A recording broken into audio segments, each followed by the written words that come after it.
Guess who's back? Back again. It's me. Clicky, clicky, double clicky.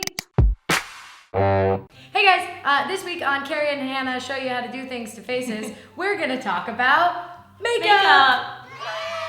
Do you have any thoughts or feelings on makeup as a concept? I think that makeup should be about you making yourself look more like you versus you making yourself look like someone else. Oh, which is why I'm going to reveal to you how I like to do my makeup. Because I'm kind of somebody who doesn't wear makeup a lot, but when I do, it makes me feel kind of more refreshed, more awake, and kind of like I've done this ritual of preparedness for the day. But that doesn't mean makeup is something I need to do every day. It's more like an added bonus to my day, for me personally. Yeah. So I had an idea that I would kind of teach you how to do a basic everyday look, and I'm gonna do half of Hannah's face and then have her replicate the other half. Oh yeah. Let's go. So here we have a palette of a very pale person who often gets flushed. Really fun start. I always like to start on a face with moisturizer just because it gives you a great surface. A lot of times people don't moisturize enough, so just moisturize your skin. Moisturizer. Moisturizing. And I will moisturize using my fingers. Ooh, yeah. Sometimes I find when I put on moisturizer, I'm red for a little bit right after. Yeah, because you're rubbing your skin, you're getting the circulation going, which actually isn't a bad thing. Next step, let's start with a base. We're just gonna even out the skin tone. You can use tinted moisturizer if you don't like a lot of coverage, or foundation, or even like a mineral powder. I like creams personally because I think they soak into the skin a little bit better. I have a question. My neck and my face are always two different colors. Do you put makeup on your neck? Of course. Blend down, yeah. It's so weird to only do half the face. Well, can you see a difference yet? I can. I can too. This face looks like it's filled with hope, and this one looks haggard. We've got the basis for our faces. Next step is... I'm gonna start on the eyes. So first step first is you use a primer for shadow, because otherwise shadow will not hold on, it will just fall off. So I'm a big fan of the primer. Think of eyeshadow primer like paint primer for painting your house. Exactly. It's an option, but you'll get better results if you do it. Hannah doesn't wear a ton of makeup, which, you know, is great. You don't have to wear a ton of makeup. Contouring's big. It's not anymore.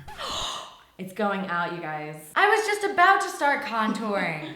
Well, you missed that boat, unfortunately, because... Give it to me straight, Carrie.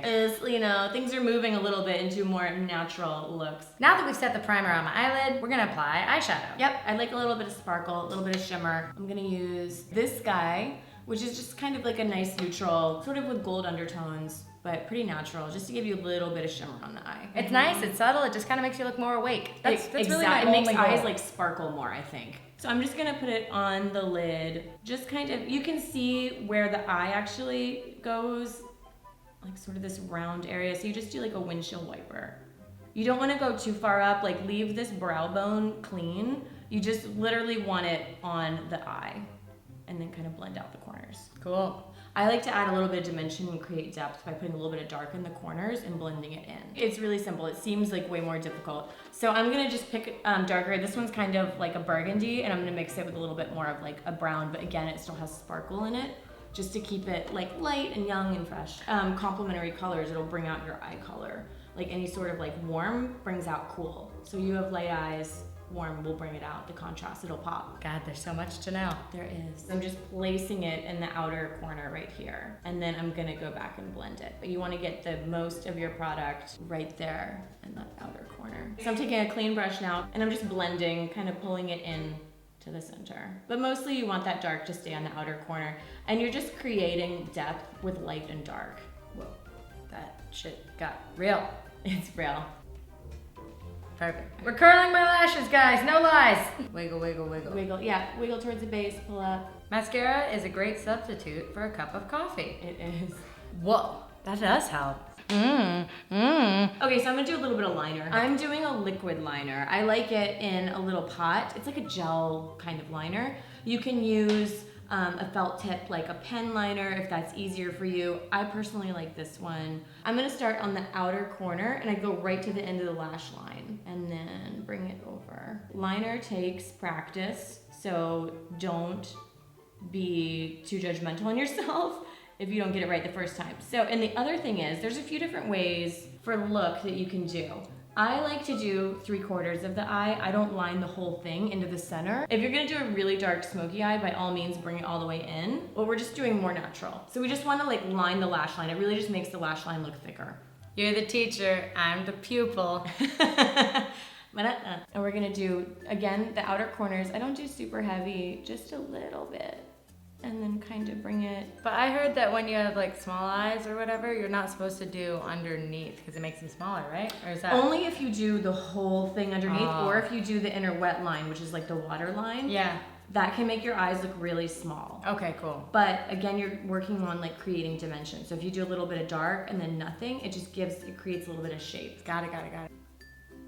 Now that we're done with the eye, we're going to the eyebrow. Eyebrows are so important. I love a full eyebrow. I do too. I love a full brow. So you can use a pencil, you can use a shadow, whatever you're comfortable with. You don't have a lot of gaps, so I'm just gonna fill in kind of the basic shape of the brow. I like to do this. I've taken to filling in my eyebrows lately. Really? I have, yeah. Huh. I find it to be easy. Ding ding. It just gives your face shape. The next step we're gonna do is adding blush. So I have a question about blush. As someone who has like a naturally pink complexion, I'm always hesitant to put any blush on at all because for me, not looking like beet red is my victory. Is your ideal. Yeah, and normally if you're not gonna wear any foundation, I'd say don't put blush on. But if you do have foundation that evens out your skin tone, you need a little bit of blush to bring it back to life. Got it. So I like cream blushes because they sink into the skin a little bit better and it almost looks more like a glow from within versus like a powder you see more on top. So the cream can really settle into the skin and just looks like you're just like glowing and dewy. I'm gonna just swipe it on the cheek. I feel so alive. So I have the person smile and then I just dust on the apple. Whoa, you can immediately see the difference. And I'm just kind of doing this motion, kind of doing from the apple back to the top of the ear. Now I see why you put the blush on. Oh, it does bring the face back to life. It brings it to life. It's I'm crazy. reborn. Sometimes if there's like a little bit of an edge, I take a clean brush. You can use your fingers too and just blur out the edges like that.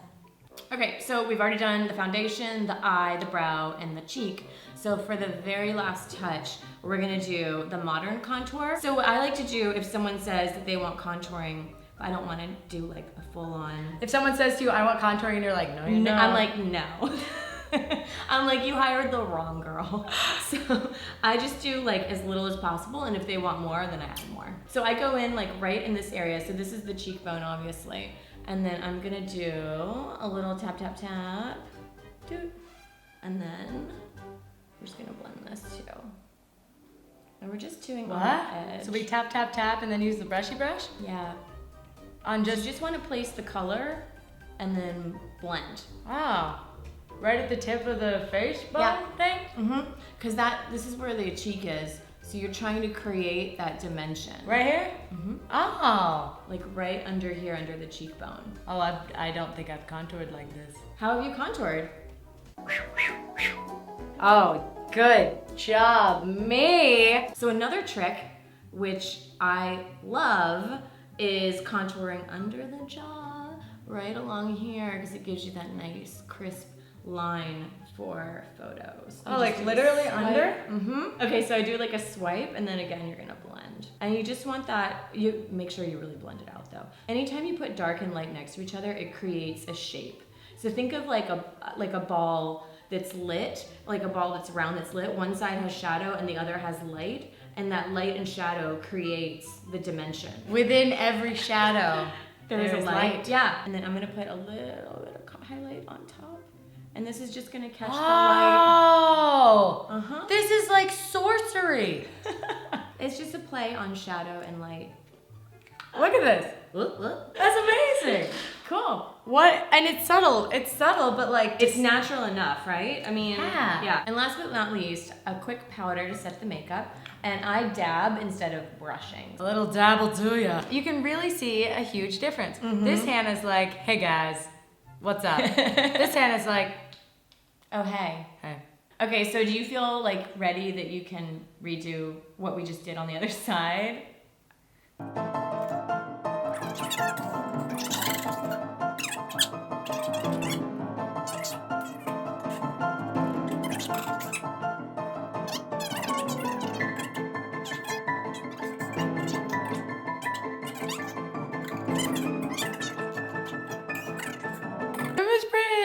It's getting there.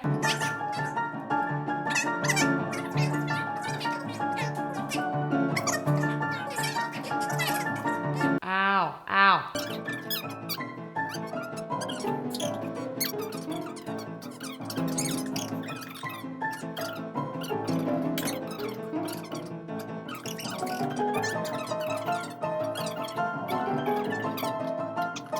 Not corpse-like. Not that you look like a corpse.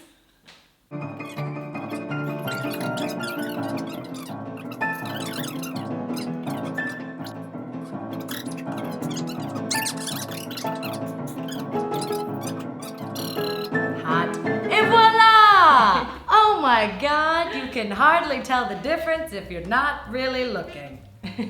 Yeah. I'm just kidding. You did a great job You know- mimicking the other side. Do you feel like this is something you could do on your own? You know what? I do. I feel like this is something I could do on my Oh own. yeah, take your hair down. Let's see the full. That's it. Is this what we call a full look? Here, let's do this. I do see a difference, you know, in your expert hand versus mine, but practice makes It's perfect. practice. Yeah. You'll get it. I mean, you did a good job on that side. Like, you'll get it. No problem. Cool, and there were only like 100 steps. Only. Don't be worried if you don't have every single product that I used. I know that I have a lot. I'm a professional. It's what I do for a living. So we totally get that you don't have everything. Whatever you have, make the most of it. You know, you don't need all the smoke and mirrors. Just play with it and have fun. The very first thing I ever started doing was putting on mascara. So Yeah, maybe me start too. there. Cool, I feel clean. I feel like I should go take a picture of my own face. Selfie ready. Hey guys, thanks so much for watching. Please subscribe to my channel for new videos every Tuesday and Thursday. And thank you again to Carrie Urban for being here and cleaning up my face. Thank you. Carrie, if people want to find more of what you do to people's faces and heads, where can they find you? On my buddy Instagram. I've got a lot of pictures on there. The Instagram? The Instagram, we're like BFFs. Oh. So you can just follow me at my name. You better spell it right or we won't be friends. Whoa, Carrie! Have a great day. Totally kidding.